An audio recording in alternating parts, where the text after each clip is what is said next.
Hello, everyone. Welcome to another episode of the Diversity Ambassador podcast.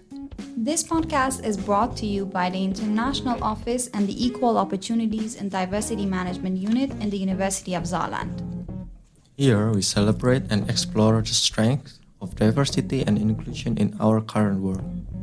Join us as we promote and advocate diversity and equality on our way of creating a safer community. Hello everyone, this is Shakiba. I'm your Diversity Ambassador. I'm gonna lead our way to our 5th episode of Diversity Ambassador podcast on the topic of identity.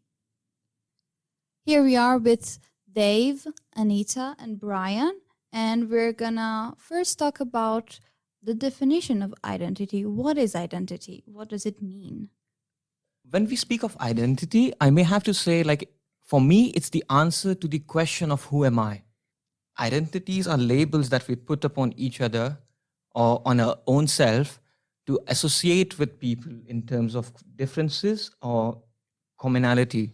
Yes, exactly. Identity can be looked upon in many different ways and it can be understood in different contexts.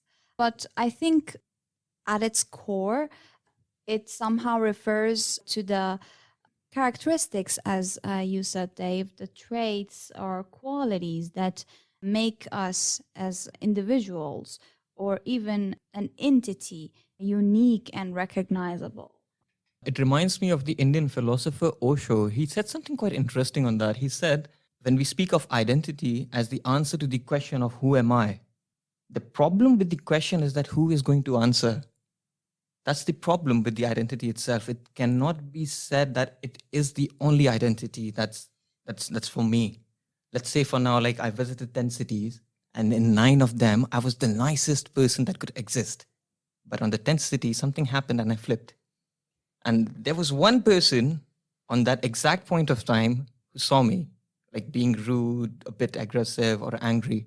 For him, I'm the most not the kindest person that I was speaking upon, in the 9 cities before, right? And that is something we speak of identity and the question of who am I, and also the problem of who is going to answer it. What you're talking about is short-term definition of identity.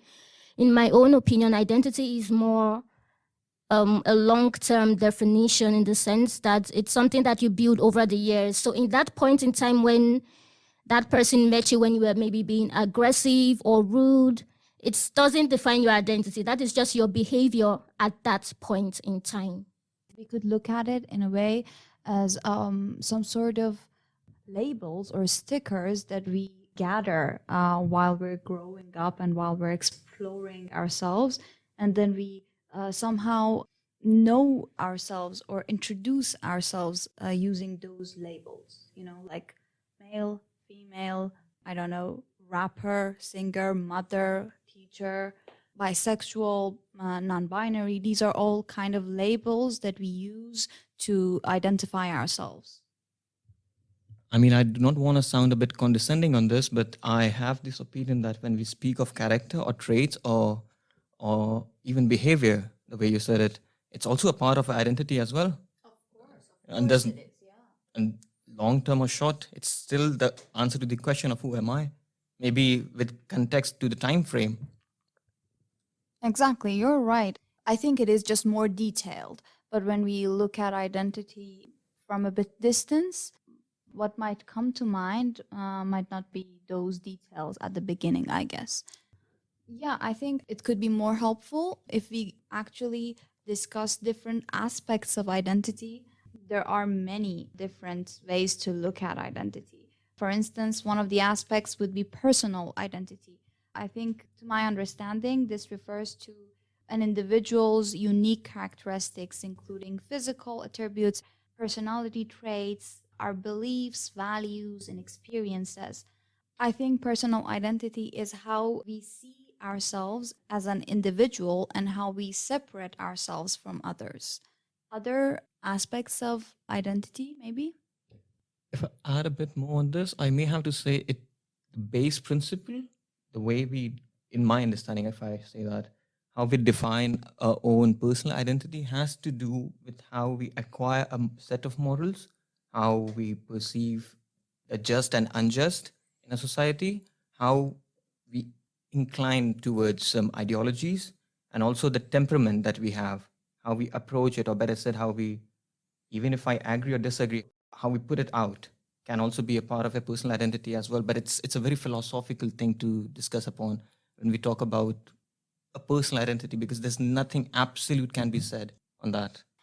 So another aspect of identity is the social identity. Social identity essentially stems from the society, and it is the part of an individual's self-concept that is derived from their membership in various social groups.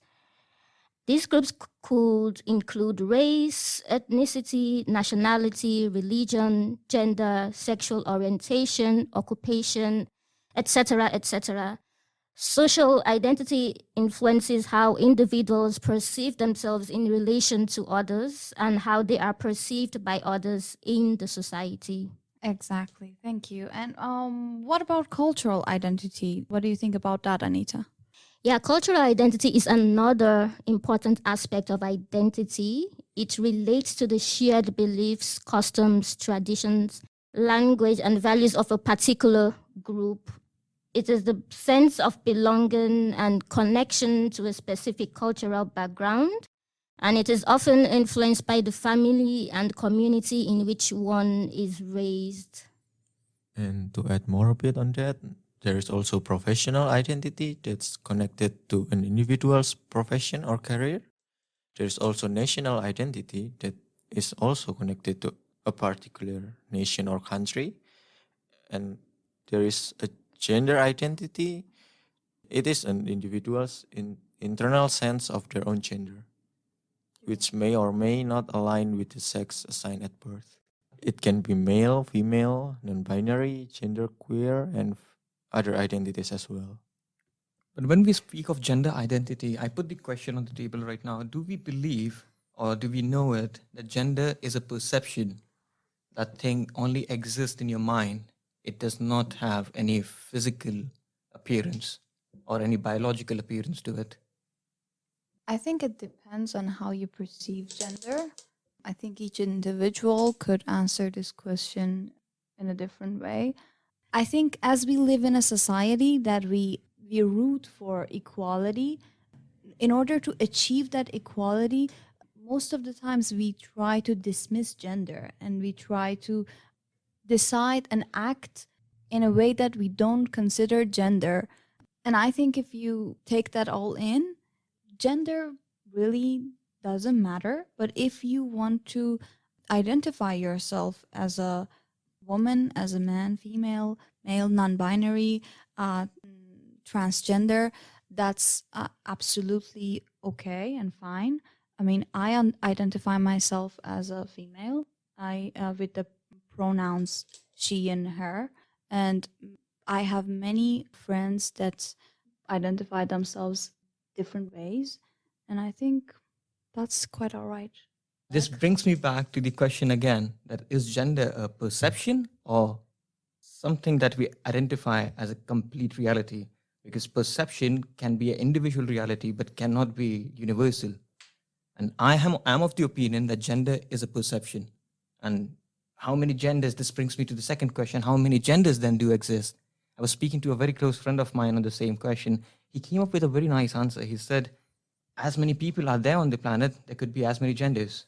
Because he identifies as a male, but he comes from Nicaragua. He said, I'm of a certain kind of a male, or certain masculine traits I have as a male in Nicaragua that I may not have in Germany, that I may not have in India. So that makes me a different kind of a male. And that can also represent as a gender if he wants to put it out as a label, let's say. But I'm of the opinion that gender is a perception. It is something that is not physical in nature, not biological as well. It exists psychologically inside your head. Because when you were speaking about to achieve a common equal society, we sometimes completely avoid gender from it. We actually mix it with sex. We do not avoid it. We just completely overlap it with sex, and then we speak upon it as if that's the question, right? And when you ask the question to someone who is not aware with the gender as a perception, they come up with saying there are only two genders, male and female. And if you're enlightened enough, then you may also say there's a third gender, there's transgenders. But anything more than that would be debatable with them to speak upon. I think it wouldn't be fair if we say like very bold and easy that gender is a perception, because then there are actually people that identify themselves with certain genders and their gender is their reality. So although I might not actually believe in the importance of labeling yourself with a specific gender or not, I think it is important to actually pay attention to the fact that it might not be completely a perception. It might be my perception or your perception, but then it is definitely someone's reality. Regarding the thing that you mentioned about your friend, I think what he was talking about, maybe we could refer to that more as code switching, when you switch or adjust yourself with your surrounding a little bit to blend in or to express yourself even more. Speaking upon what you said before, gender is a reality, but it is not the universal reality. What you believe for yourself to be who you are. I refer to the first argument that I gave here. Like, I consider myself to be a kind person, and for one instance, I turn out to be not that kind enough. Can I ask you something Go ahead. then? If we can make any genders as we like, then what is the difference between gender and identity itself? Gender and characters. And if you, the And word you use, characters have something to do with our characteristics, but what does gender have to do then?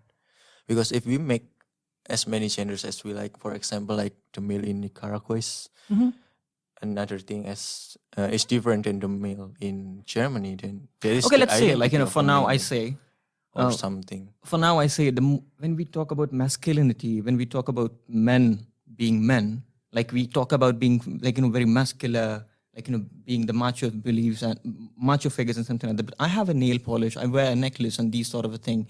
But does that make me like less masculine? It makes me masculine, but in a different way.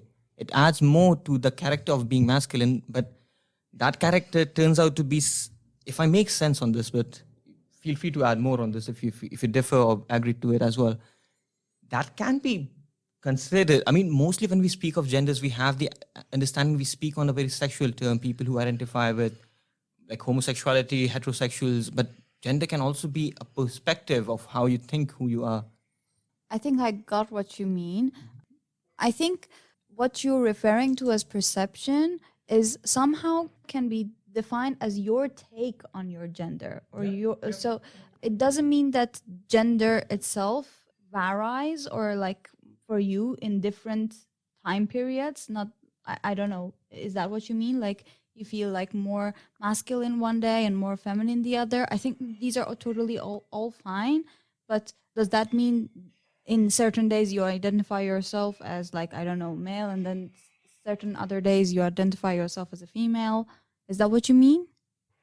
When you say that I identify as a male and a female, I don't identify as a male and stick to it.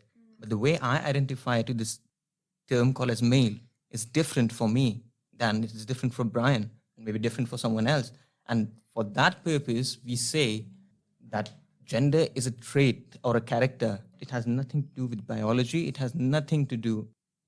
Of course, you're completely right. That's why I said it's your take on your own gender. For instance, some people identify as non-binary, and I think how we let's say judge them or look at them with regards to their identity comes from the standards or stereotypes or fixed rules that we have with regards to each gender. Like if you're a male, you gotta be like in this kind of way, or if you're a female, or even when it comes to as gender conformity. exactly, even I think it goes further. It doesn't stop with gender.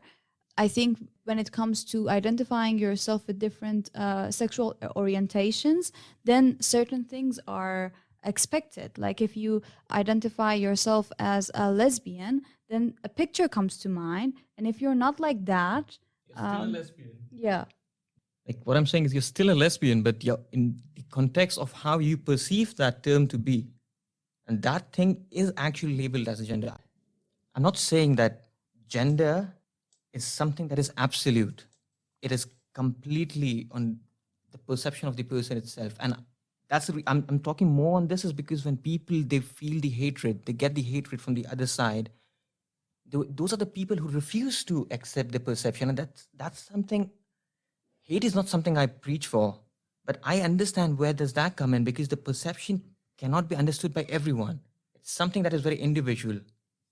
An example to buttress your point, Dev, would be toxic masculinity, where men who maybe have some feminine characters are regarded as being lesser masculine as other men.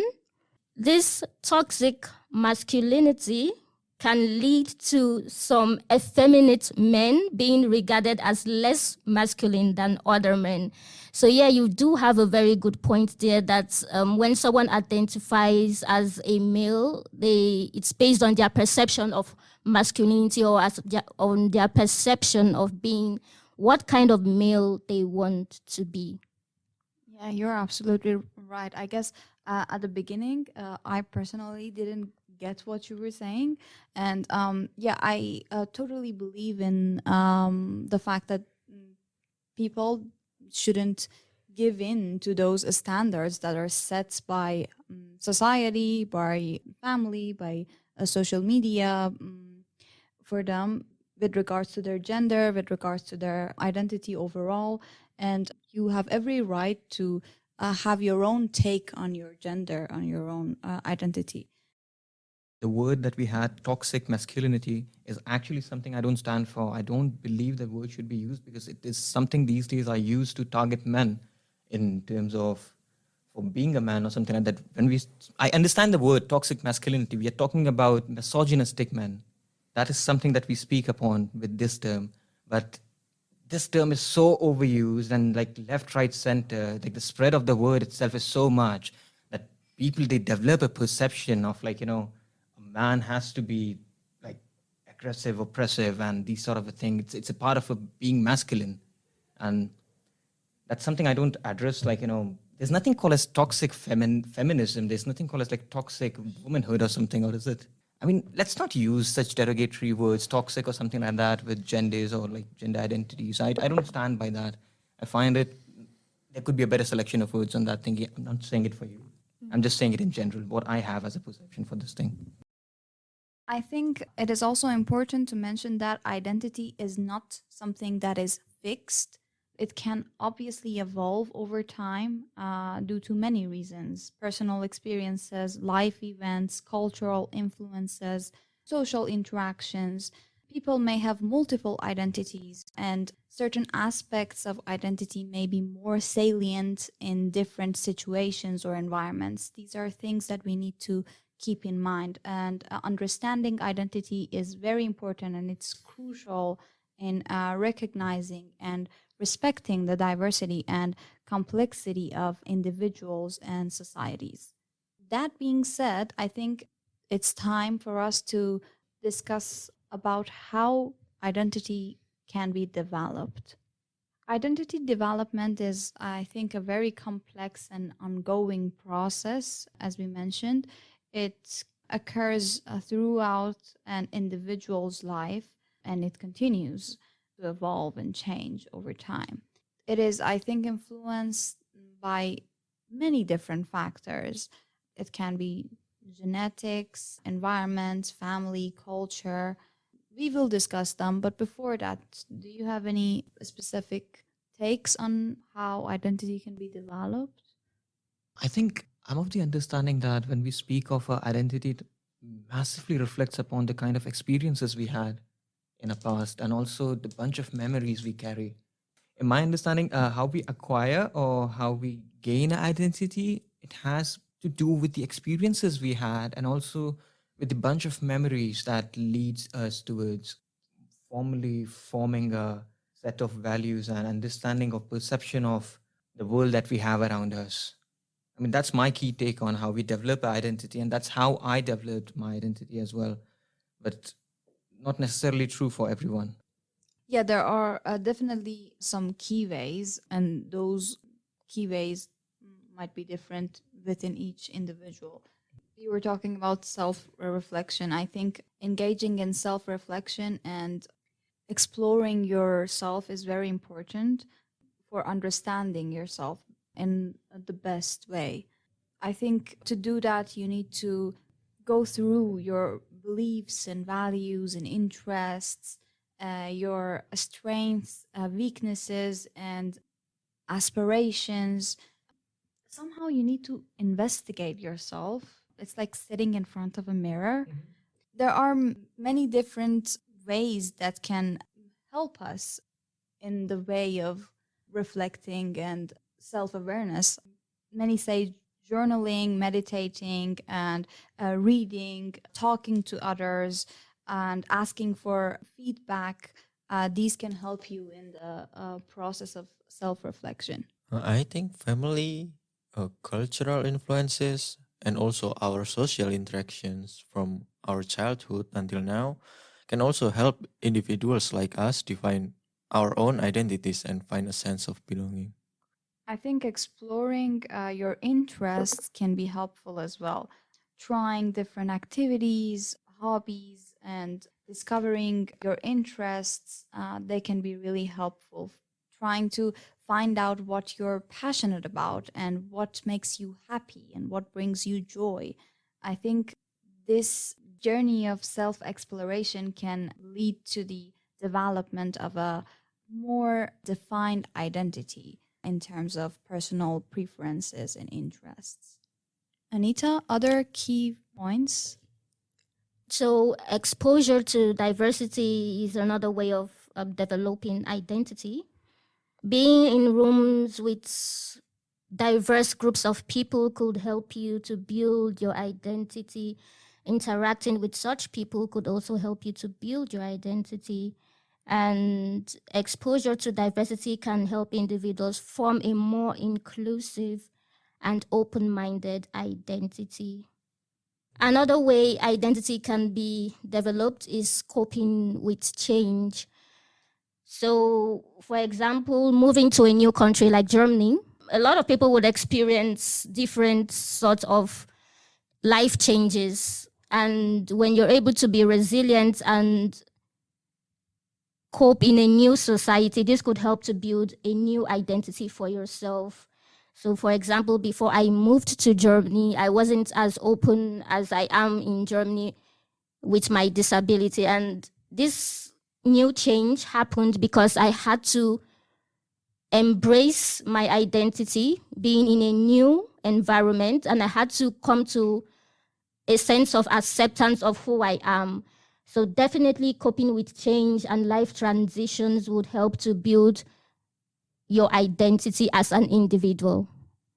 I absolutely agree because our life experiences can be really important in the way we process and develop our identity. Significant life events and challenges that we have throughout our life can really influence and have a very significant impact on how we develop our identity and how we overcome these obstacles, challenges, or how we even experience success can shape how we see ourselves and our capabilities. I got intrigued by the word you used. When we develop our identity, it sounds like there's like one end to it. Like, don't you we keep developing it? It's not like a one point of time when you just reach this point and you're done. This is the identity that stands forever. Of course not. I think we mentioned it at the beginning as well, that identity is something that is, that evolves. It's an ongoing process. Doesn't mean that there's an end point to it. I mean, someone can say, this is the end point for me. I developed my identity and this is me. But at least for me, there is no end to it. For me, I think I will always try to seek to find myself and my develop my identity. Yeah. I mean, the point that you said, like, if someone think if this is me or someone else think completely opposite to that, and I have a perception of altogether different from all the two people here. I mean, we see that it depends on who look at us in terms of who we are. This brings us to the question, or not the question, I may say, the paradox, the one that I was talking to Brian before, the ship of Theseus. Theseus was the mythological king of the famous city of Greece, Athens. He was the founder of Athens, and he went for a voyage in the deep seas, and he fought a monster, came back. His victory was celebrated massively, and the Greek people, they preserved his ship for 1,000 years. That's how the myth goes, like the legend goes, like. And throughout the 1,000 years, they tried to replicate the voyage that Theseus had, and they went into the deep seas. They came back, and it was celebrated, and it was like a founding day for Athens as well, to an extent. But throughout the time, the ship endured some damages, and the damages were repaired for sure for the purpose of preservation. And in a span of 1,000 years, almost all the parts were replaced. And now the paradox comes in. So let's say that if there's one of us who collects all the pieces, all the damaged pieces of the old ship, and makes a complete ship out of it, and there's like an absolutely new ship standing that is proclaiming it to be the ship of Theseus, which ship would you consider to be the ship of Theseus? That's the paradox. It depends on who you ask. I think it depends to who made that ship, as you said, because we have our own special and personal take on everything. So that makes it different. It depends on who you ask, because for those who are going for the voyage and coming back and celebrating that thing, maybe for them and who are making the repairs, they will say this has always been the ship. Or maybe you ask the person who knows the heritage, the culture, and the material that was used as well. The person would say that maybe this is the original ship, but it depends. It will never be an absolute answer for two different complete individuals. How about the ship is the one that the actual legend rode in? Right, that means it's the one that he was actually in. He wasn't in the new one. It was built afresh. So for me, it's the one that the legend actually, or the myth actually took place in. That's the real ship. Yeah, I agree.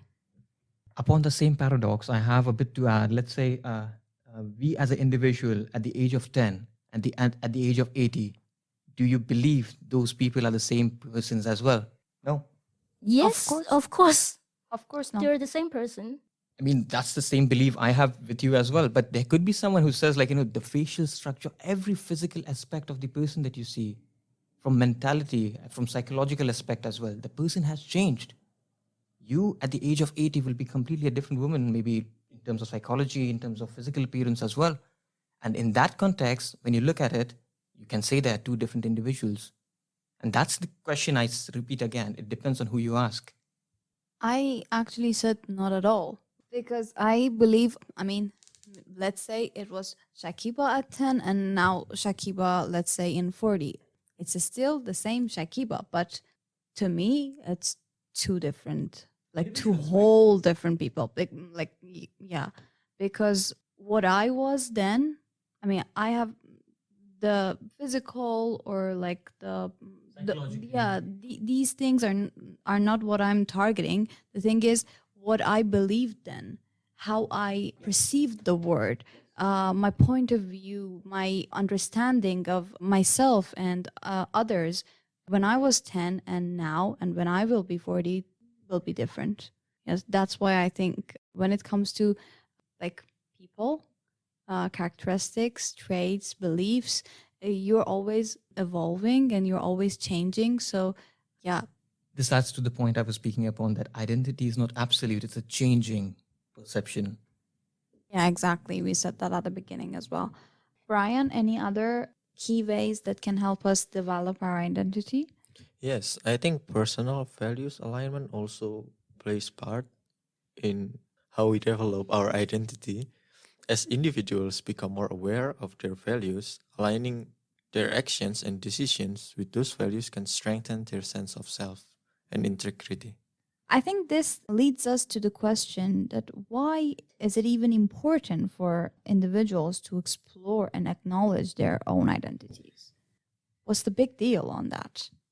To me, I think self-awareness is a very important factor. Understanding your own identity helps us gain insights into our own values, our beliefs, experiences, and it leads to a better understanding of ourselves and others. I think this is quite important, to be aware of who you are, what are your beliefs, what you want to do. And when you explore yourself and you acknowledge your own identity, it gives you that kind of insight. It also gives you a bit of, in my understanding, it also gives you a bit of strength in your character, that you are the person who you want to be. You're not living the life of someone else. Like when we speak about developing ourselves as a moral entity, we always have a sense of role model that we follow, right? And sometimes I have seen, in my own personal opinion, that people blindly follow it. Like there are things that I like about Gandhi. I love him as a person, the moral set of values he had. There are things that I completely do not stand by. We can talk about it, could be a bit more controversial, but for now, let's keep it that way. But I take the set of morals, let's say, the good he did, and try to reflect it on my life instead of like completely blindly following it. And that came through realizing that I have my own identity as well, instead of like trying to live a life as Gandhi did. Exactly. Self-awareness, I think, can also help individuals recognize and address their own biases and promote more fair and unbiased interactions with others. Brian? I think when individuals explore their identities, they become more empathetic, open-minded towards others, and they are become more inclusive and compassionate as a society. And also, acknowledging one's identity enables us to connect with others, forming a genuine and supportive relationships also. I think that it's important for individuals to explore their own identities because it gives you a sense of purpose. So, who am I? Why am I on planet Earth? Why was I created? When you understand your identity, then you could answer these questions better. And basically, knowing your identity contributes to your purpose on Earth, and it helps you to find personal growth. Yeah, exactly. It as Dave said, it somehow gives you this strength, like you know yourself and you know what you are and what you want to do. I mean, maybe you don't even know what you want to do, but at least you know who you are. That's I think that's a lot. Acknowledging and knowing your identity can help you when it comes to representing yourself. And I think that's very important as well. When you represent yourself, when you know how to actually represent yourself, that helps you form groups, to have this sense of belonging. And this is something that is very important because these days we are dealing with a lot of different things. Let's say we turn on the TV and we watch something, and then how we represent ourselves and how certain things are identified and how we understand these can be really tricky and challenging. So I think acknowledging yourself, knowing how you want to identify yourself really helps. I think you all heard about it when they announced the casting of a black girl as Ariel in the new live action Little Mermaid.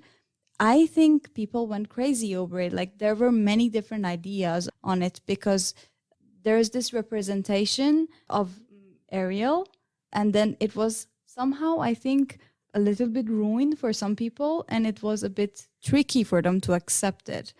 Do you remember that? Because it was so big on social media. I mean, I know the controversy, but sorry to say, I have not watched The Little Mermaid. I'm really looking forward to it, but maybe a bit later. Ariel is a mythical creature, right? It's a fiction. It's a work of fiction, right? A work of fiction can be, it's just people being silly, I may have to say. Like, color her blue, purple, orange, whatever you want to. It's a fictional character. That's the same thing that happened, I believe so, to Hermione Granger to a point in The Cursed Child, I think so. When I think there was a massive controversy that broke out that the character will be played by a black woman, a black lady, a black girl. And I was like, Okay, what's wrong? She never identified as white, right? Ariel could be anything. For me, she's purple, black, or white, whatever. I mean, I completely agree because we're talking about something that is, first of all, a work of fiction, exactly. And then, does it really matter how Ariel represents? I mean, to me, there was this video that I watched that really helped me believe that what I think is completely true. It was a video of many different girls and boys, like children, black children, that saw the promo video of Little Mermaid. And the moment that they realized that Ariel is a black girl, they were jumping and shouting out of joy because this gave them something to associate with. This gave them some sort of sense of relatability. They could relate with that character. And I think that's very important because when we are living in a world that we are able to do that, we are able to give that to people. So when we can do it, why not? When we can make little black boy or girl happy and we can give them this sense of belonging by just giving them the black Little Mermaid, why not? What's the big problem? Speaking about representation in mainstream media, I don't think that disability is being represented enough. And even when disability is represented in some movies, we see actors that are not actually disabled playing these roles. I think that's super, super wrong because they are actually actors who have disabilities that could play this role. Therefore, when a character is being portrayed in mainstream media with a disability, that character should be taken from a real disabled actor and not someone who is acting disabled, if you get what I mean. Yeah. As we conclude this episode, we all encourage you to continue these conversations in your community, workplaces, and personal lives. Engage with people from different backgrounds, listen to different people's stories, learn from their experiences. I believe that only together we can challenge all these stereotypes, break down the barriers that we have, and create a space, a world, atmosphere where we all are valued and respected. The ending note from my side would be that you don't have to accept them, no matter how different they are or how similar they are. You don't have to accept them. You have to respect them. That's how it works. I think it is a good thing to incorporate so many diversity as possible to change our perception of society to a better one.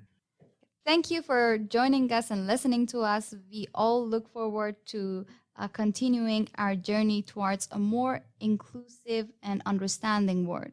Until our next episode, remember to celebrate your identity and embrace the beautiful tapestry of diversity that makes us all unique. If you feel like connecting with us and letting us know about your feedback, the communication channels are mentioned in the descriptions below. And you can also let us know through your comments and also on our Instagram page as well.